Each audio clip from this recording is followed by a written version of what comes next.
अस्सलाम वालेकुम students, welcome back to my channel. Hope so आप सब ठीक होंगे। आज हम डिस्कस करने जा रहे हैं अपने थर्ड वीक ऑफ डेवलपमेंट, यानी थर्ड वीक ऑफ डेवलपमेंट में हमारे पास क्या क्या चीज़ें हो रही होती हैं। बेसिकली आपको पता है कि हमारे पास जर्म लेयर्स बन चुकी थी दो, ठीक है। उसको हम क्या कहेंगे, ये वाली नीचे वाली क्यूबॉइडल वाली को हाइपोब्लास्टिक सेल्स कहेंगे, और ऊपर वाली जो कलमनर थी उसको हम क्या कहेंगे, उसको हम एपीब्लास्ट सेल्स कहेंगे, ठीक है।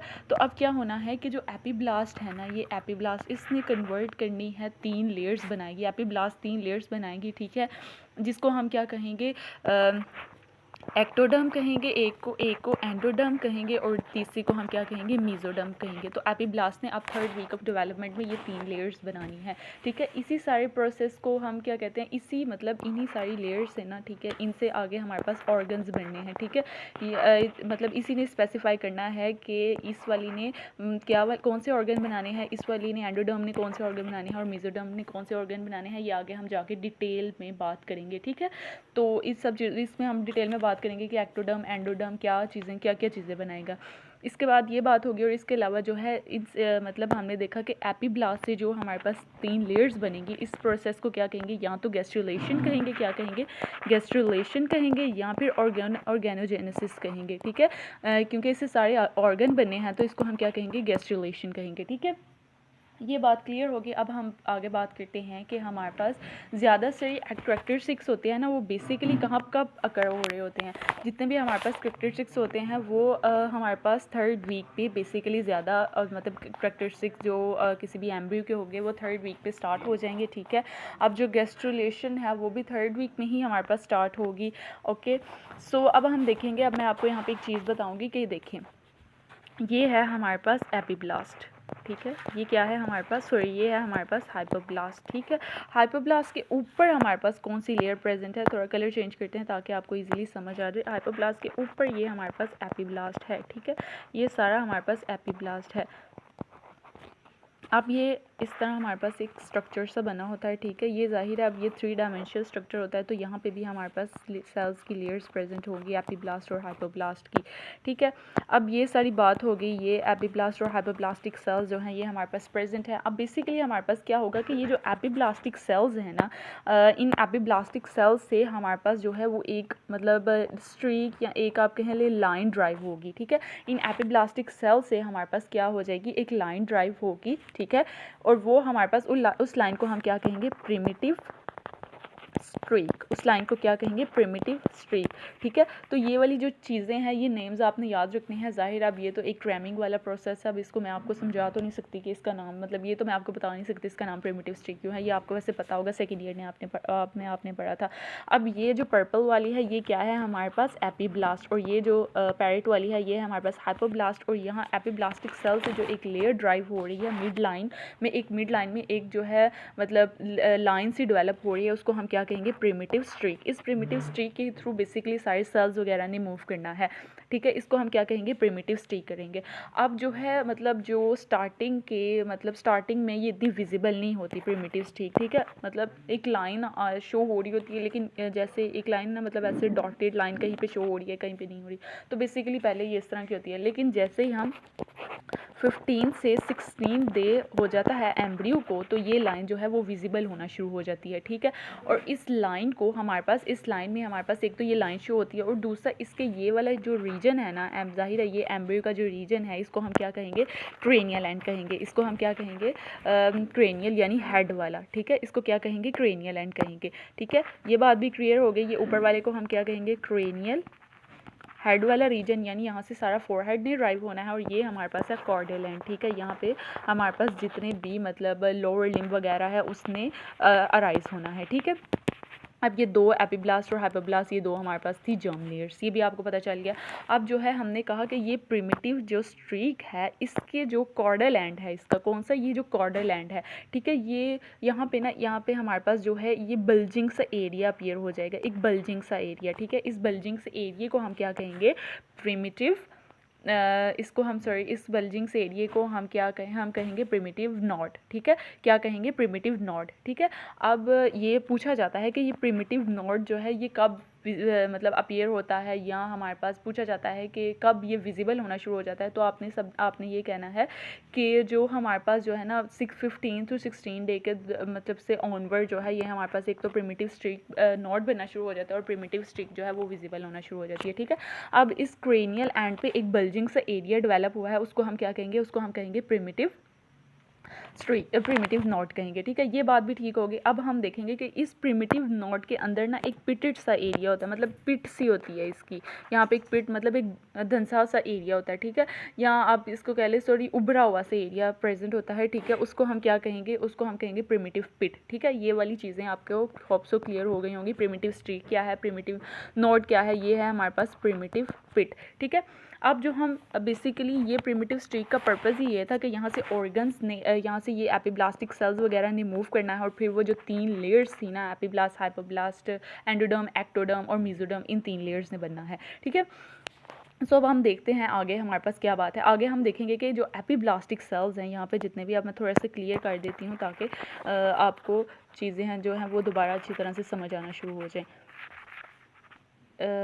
यहाँ पे मैं अगर दोबारा डायग्राम बनाऊँ तो ये थी हमारे पास कौन सी, हाइपोब्लास्ट। ठीक है, हाइपोब्लास्ट की लेयर थी और ऊपर वाली कौन सी थी, एपिब्लास्ट की लेयर। ठीक है, एपिब्लास्ट की लेयर होगी। अब यहाँ पे एपिब्लास्ट से ही हमारे पास एक स्ट्रीक ने डेवलप होना है। अब उसके ऊपर एक पिटेड सा मतलब बल्जिंग सा एरिया है, उसको हम प्रिमिटिव नोट कहेंगे और अंदर एक पिट प्रेजेंट है। अब क्या होगा कि हमारे पास जितने भी एपिब्लास्टिक सेल्स हैं ना, यहाँ पे ये जो एपिब्लास्टिक सेल्स हैं इन्होंने क्या करना है कि ये ना प्रिमिटिव स्ट्रीक की तरफ मूव करना शुरू कर देंगे। मतलब यहाँ पे जो एरिया है ना, इस एरिया के अंदर प्रिमिटिव सेल्स ने, एपिब्लास्ट के सेल्स ने माइग्रेट करना शुरू कर देना है। ठीक है, यहाँ से डी अटैच हो जाएंगे और ये कहाँ मूव करना शुरू कर देंगे, प्रिमिटिव स्ट्रीक में की तरफ मूव करना शुरू कर देंगे। ठीक है, अब बेसिकली मतलब अब यहाँ पे हमारे पास प्रिमिटिव स्ट्रीक से ही हमारे पास जो है कुछ ग्रोथ फैक्टर्स वगैरह रिलीज़ होते हैं, उसको हम क्या कहेंगे, फाइब्रोब्लास्ट।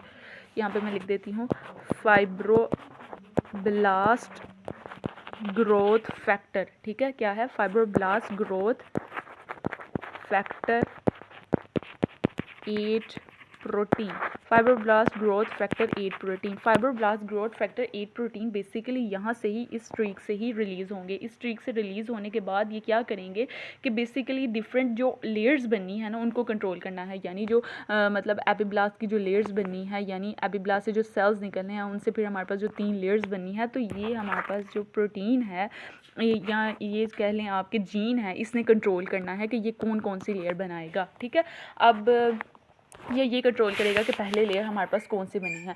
अब हमारे पास जो है मूवमेंट, सेल्स की मूवमेंट, जो एपिब्लास्ट ने के जो सेल्स ने वगैरह ने मूव करना है, ये किस तरह मूव करेंगे, तो यहाँ इसका भी हमारे पास एक मतलब यहाँ पे हमारे पास एक जीन प्रेजेंट होती है। अब यहाँ पे हमारे पास जो जीन प्रेजेंट होती है, पहले तो उसी का तो नाम था फाइब्रोब्लास्ट ग्रोथ फैक्टर। ठीक ना, उससे बेसिकली सेल्स की मतलब स्पेसिफिकेशन करवानी थी कि हमारे पास कौन कौन सा सेल मतलब कौन कौन सी लेयर्स बनेगी। अब हमारे पास जो है यहाँ पे एक प्रोटीन प्रेजेंट है जिसका नाम है ई कैडरीन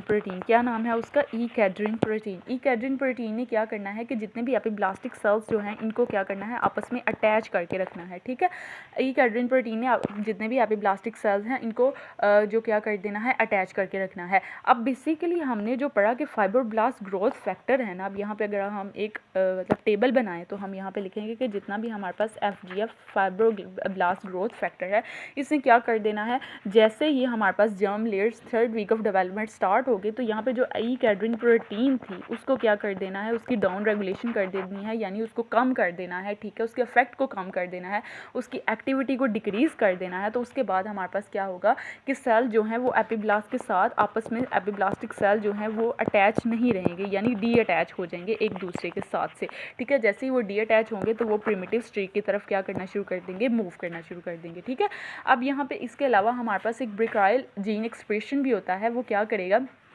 उसका भी बेसिकली पर्पस तो यही होता है, लेकिन आप फिर भी सुन लें कि ब्रेकराइल जीन एक्सप्रेशन जो है वो क्या करता है। ब्रेकराइल जीन एक्सप्रेशन बेसिकली यहाँ पे ये रहा होता है कि ये हमारे पास जैसे ही मतलब फाइब्रोब्लास्ट ग्रोथ फैक्टर 8 जो है ना वो क्या करेगा, कंट्रोल करेगा जितने भी सेल की स्पेसिफिकेशन है या मूवमेंट को, ठीक है। क्योंकि आपने देखा कि FGF का मैंने आपको ये बताया कि यहाँ तो दो चीज़ें करेगा, क्या करेगा, यहाँ तो वो हमारे पास एपिब्लास्टिक सेल की मतलब मूवमेंट में को कंट्रोल करेगा, उसको ज़्यादा करेगा या उसको कम करेगा, या दूसरा सेल की स्पेसिफिकेशन करेगा एपिब्लास्टिक सेल की कि उसने एक्टोडर्म बनना है, एंडोडर्म बनना है या मेसोडर्म बनना है, ठीक है। अब जो है ये किस तरह करेगा, यहाँ पे एक ब्रेकाइल एक्सप्रेशन होता है, ठीक है, या एक ब्रेकाइल जीन प्रेजेंट होता है, क्या नाम है इसका, ब्रेकराइल जीन होता है, इसको इसने FGF ने कंट्रोल करना है, ठीक है। यानी मतलब FGF ने इसको कंट्रोल करना है, और इस मतलब ब्रेकराइल ने आगे से मतलब और एक्टिविटी को इन्हेंस करता है। जैसे आपने पॉजिटिव फीडबैक पढ़ा ना, तो बेसिकली काम ये इसका वही काम है कि FGF ने इस ब्रेकराइल जीन को इसकी ट्रांसक्रिप्शन करवा के मतलब इसको आगे से ज़्यादा एक्टिव कर देना है। सो यही था हमारे पास। बाकी इसमें मैं आपको मज़ीद कुछ चीज़ें बता देती हूँ। वो हमारे पास क्या है कि जैसे ही हमारे पास एपिब्लास्टिक सेल जो हैं वो प्रिमिटिव स्टेज की तरफ मूव करेंगे, ठीक है। यहाँ पे अगर मैं डायग्राम दोबारा से बनाऊँ, ये वाले हमारे पास लेयर है, ठीक है। अब आप मुझे बताएं कि ये कौन कौन सी लेयर्स हैं जो मैं बना रही हूँ, ठीक है। अब जैसे ही हमारे पास जो है एपिब्लास्टिक जो सेल्स हैं उन्होंने मूव करना शुरू कर देना है किसकी तरफ, प्रिमिटिव स्टेज की तरफ। जैसे ही उन्होंने मूव करना है तो हमारे पास क्या होगा कि वो मतलब पहले तो वो जाहिर है एपिब्लास्टिक सेल्स क्रेनियली मूव कर रहे हैं, ठीक है, ये क्रेनियली मूव करेंगे। दूसरा क्या करेंगे, क्रेनियली मूव करते हुए ये डाउनवर्ड मतलब पीछे से डाउनवर्ड आएंगे। अब जाहिर है ये मतलब एक 3 डायमेंशन है, ठीक है, तो ये ऊपर से मतलब यहाँ से मूव करते हुए बैकवर्ड जाएंगे, बैकवर्ड जाके डाउनवर्ड जाएंगे और थोड़ा सा लेटरल मूव करेंगे, यानी डाउनवर्ड, अब क्रेनियल, डाउनवर्ड और लेटरल, ठीक है। इस तरह ये हमारे पास सेल्स मूव करेंगे। अब क्या करेंगे कि जैसे ही ये सेल्स जाके यहाँ पे इन्वेजिनेट हो गए हैं, मतलब यहाँ पे आके इन्वेजिनेट हो गए हैं, या आप कह लें कि ये मतलब यहाँ जहाँ पे इन्होंने जाना था मतलब सेल्स ने आके अपनी जगह पे आ गए हैं, मतलब क्रेनियल और डाउनवर्ड और लेटरली मूव करके एक जगह पे इन्वेजिनेट हो गए हैं। फॉर एग्जाम्पल यहाँ पे इन्वेजिनेट हो गए हैं, तो इन्होंने क्या करना है कि ये जो हाइपोब्लास्ट की लेयर है उसको क्या कर देना है, डिस्प्लेस, यानी इसको ख़त्म कर देना है, इसकी जगह क्या बना देना है, एंडोडर्म, ठीक है। और फिर जो है इसकी जगह इसके अलावा क्या करने का कि एपिब्लास्ट की जो लेयर है इसको क्या बना देना है, मेसोडर्म, और बाकी जो रिमेनिंग सेल्स आएंगे ना उन्होंने इसके ऊपर आके क्या बना देनी है, एक्टोडर्म की लेयर, ठीक है। ये वैसे मैं आपको भी एक छोटी सी बात बता रही हूँ, लेकिन बाद में नेक्स्ट वाली वीडियो में हम इसको डिटेल से पढ़ेंगे तो आपको ईजिली समझ आ जाएगी, ठीक है। अब क्या होगा कि जैसे ही सेल्स जो हैं वो लेटरली क्रेनियली मूव करेंगे, वही दोबारा बात है कि ये हमारे पास क्या बनाएंगे, हाइपोब्लास्टिक लेयर। पहले हाइपोब्लास्टिक लेयर को रिप्लेस करके यहाँ पे बनाएंगी एंडोडर्म, ठीक है, ये वाली एंडोडर्म की लेयर हो गई, ठीक है। ये उसके बाद ये मेसोडर्म की लेयर हो गई, और ये ऊपर वाली जो रिमेनिंग सेल्स हैं उनकी क्या हो गई, एक्टोडर्म की लेयर बन गई, ठीक है। यही बात थी इसमें। एज सच तो कुछ भी मुश्किल नहीं था, लेकिन मतलब मैं आपको इसमें बाद में ये दोबारा बताऊंगी कि ये एक्टोडर्म एंडोडर्म किस तरह मूव हैं।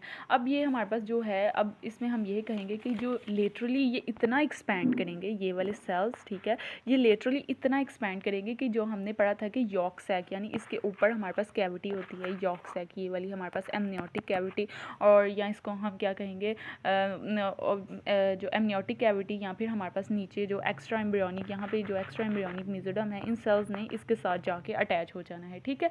और जो क्रेनियली जो ये इतना एक्सपैंड मतलब कॉर्डियली, तो लेटरली पहले तो दो आपने चीज़ें याद करनी है कि लेटरली ये कितना एक्सपैंड करेंगे, लेटरली इतने एक्सपैंड करेंगे कि ये जो हमारे पास एक्स्ट्रा एम्ब्रियोनिक मेसोडर्म है या हमारे पास जो है यॉर्क सैक है, इसके साथ जाके अटैच हो जाएंगे। और कॉर्डियली जो है ये इतना क्रेनियली इतना ज़्यादा मूव करेंगे कि ये प्रीकॉर्डल प्लेट जो है ना, प्रीकॉर्डल प्लेट, उसके साथ जाके अटैच कर देंगे। अब प्रीकॉर्डल प्लेट क्या है ये मैं आपको बाद में डिटेल से बताती हूँ, इधर फिर भी मैं आपको छोटा सा बता देती हूँ कि प्रीकॉर्डल प्लेट है क्या हमारे पास, ठीक है। ये अगर मैं दोबारा से वही डायग्राम बनाऊँ, ये हाइपोब्लास्ट, ये एपिब्लास्ट, ये प्रिमिटिव स्ट्रेक मतलब, और ये प्रिमिटिव नोड और प्रिमिटिव पिट, ठीक है। तो यहाँ पे हमारे पास ऊपर जो एक यहाँ पे प्रेजेंट होती है ओरोफ्रेंजियल मेम्ब्रेन, ठीक है।